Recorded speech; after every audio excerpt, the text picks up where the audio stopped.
Hello, today I am going to teach you how to find your ELA standards in your Drive folder, and then from there I'm going to help you find your grade band. We are going to unpack the standards, label the skills in blue, and red. We will add a column for Bloom's level of economy, talk about help us define how hard the skill is going to be at this level. And then we will add a column to talk about the depth of knowledge or mastery. So first you're going to open up your drive, and if you're not sure how to get there, if you type in drive.google.com, that should pull you up to your drive. You'll need to log in. Then you want to search your drive, and in this fancy little search area in search taskbar, you will type in ELA. Now notice mine does not pull up immediately. This is 2014 ELA standards. We are looking for a plain ELA folder that has this icon. So it's not there. I am going to either click on this search glass, magnifying glass, or hit enter. Here it accidentally went to the wrong thing, so I'm going to type in ELA. It pulled up that. I'm going to hit enter again, and now I see all of these things in my drive that have the words ELA in them. Here is the ELA folder.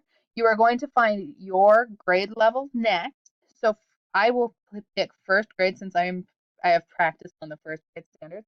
So I select first grade. Then I come in and I look for my ELA grade 1 Litchfield spreadsheet. This is the way I can tell that this is a sheet, and this is what you want to click and unpack your standards. Here you are going to access your standards.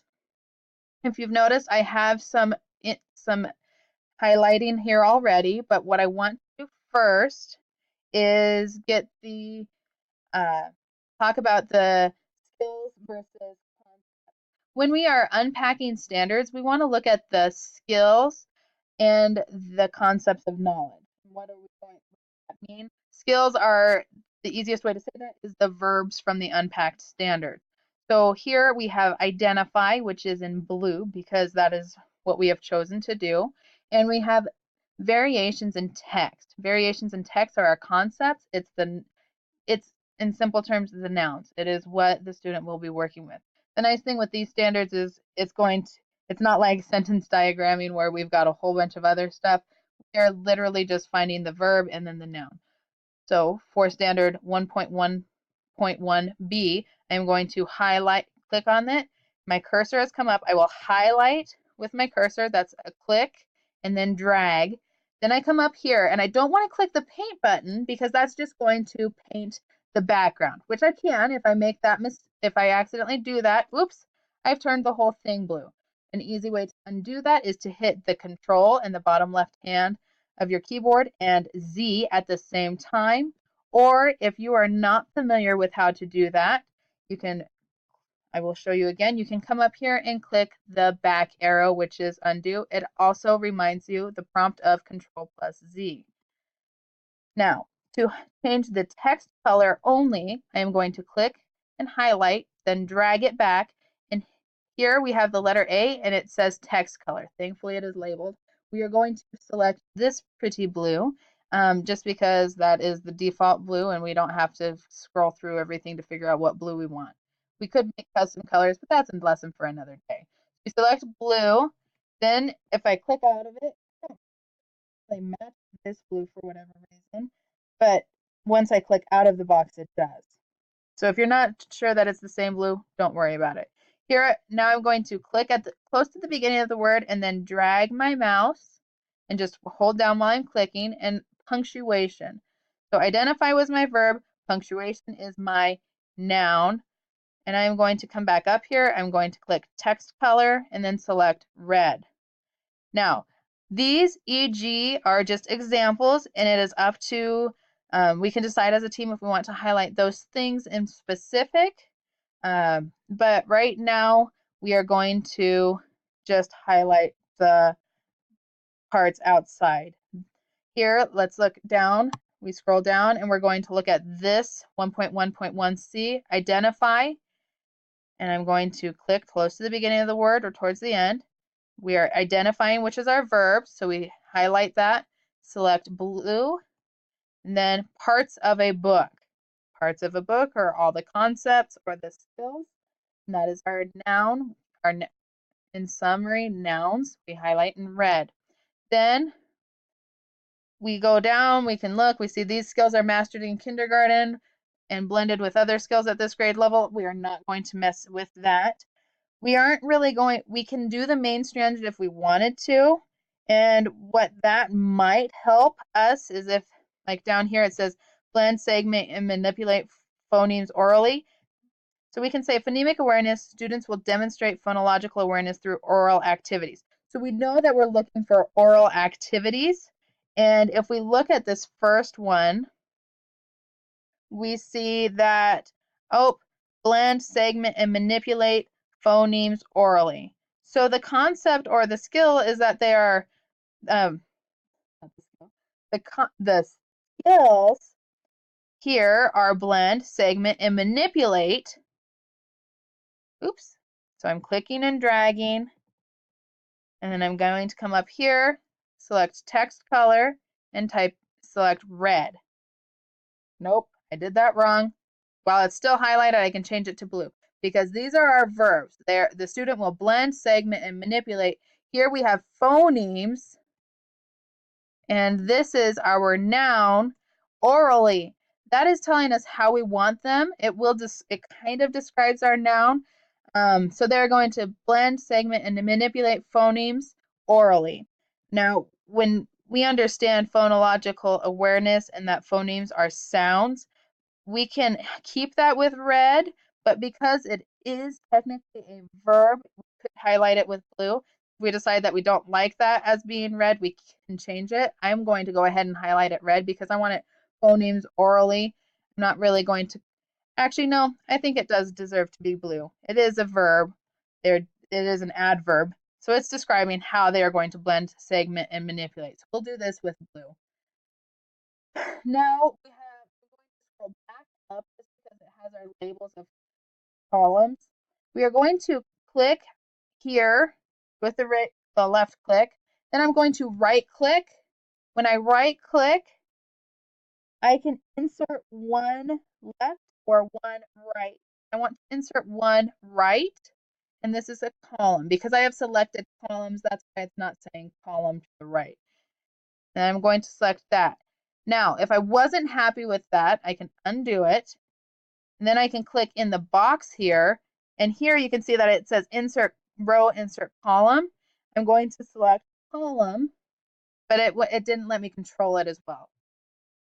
That's why I prefer to click up here first, right click it, and then insert one to the right. Now, I don't need this to be that big. I'm going to, if I drag it up here, it just changes the whole thing. And here we are going to label this one Bloom's taxonomy. This one is where there's room for debate as to what we want to do, but this is going to tell us how hard is this skill for these students. So I just real quick Google searched Bloom's taxonomy, and we see that the basic level is recall. We have explain, use information, and new situations, draw connections, justify, and produce. Here they have some nice words to help define those. So I'm going to click back into here, and I have identify. All they're doing is looking for the skill. So this might mean if I identify this as define, duplicate, list, memorize, repeat, or state. This is very basic. I'm going to label this as 1 because it's the basic level. It's all they're doing is identifying. So I'm going to give this a level of Bloom's taxonomy level of 1. Oh, I've lost my writing, so I'm just real quick going to click back up here and type in Bloom's taxonomy. And I have 1 label here. Now, we also, at some point, when we look at the reinforcement column, this is where we decide how much we are going to reinforce this skill. But we want to make it pretty easy for us to understand. So I'm going to click, then right click, insert column, and then it inserted it to the left. So I'm not happy with that. I want it to go to the right. So I'm going to click over here, insert row, column. I'm not clicking my right spot. There we go. Insert one, right. This one I want to label depth of knowledge. In first grade, when I'm looking at the depth of knowledge for identify variations in text, for example, font size, bold, italic, uppercase, lowercase, this depth of knowledge, these mastered it. And we have a survey that we will be filling out later that ranks these on a scale of 1 to 5. And same with Bloom's taxonomy, even though there's 6 levels for the Bloom's taxonomy. We can change the survey later. But for right now, we'll just do a scale of 1 to 5, 1 being base level, 5 being higher level. So depth of knowledge, we would say 1 would be our introduction, and 5 would be this skill is mastered at this level. Now, for first and second graders, we're going to, for first graders, hopefully we will notice all those variations in text. I'm going to say by the end of first grade, they should have mastered this standard of figuring out font, size, bold, italic, uppercase, and lowercase. So now we have unpacked our standards. We have the skills labeled in blue, the variations in text, which is our concept labeled in red. We've added Bloom's taxonomy level, and we've added depth of knowledge for mastery. Again, we can change these later. It's just 1 to 5 will make it easier. Identify punctuation. Well, this skill I know is introduced in kindergarten because Mrs. Krasser the other day was just talking about it. But again, it's identify, so it's very basic level. And for my depth of knowledge, I know that by the end of first grade, they should understand period, exclamation, question mark, and quotation marks quite well. So I'm going to say that this skill should be mastered. So in summary, we have talked about unpacking our standards, the skills are verbs in blue, the concepts are nouns, which are in red, and then we have added the Bloom's taxonomy column and the depth of knowledge column. The Bloom's taxonomy is telling us how hard the skill, and the depth of knowledge is telling us the level of mastery. Thanks for your help. Have a great day.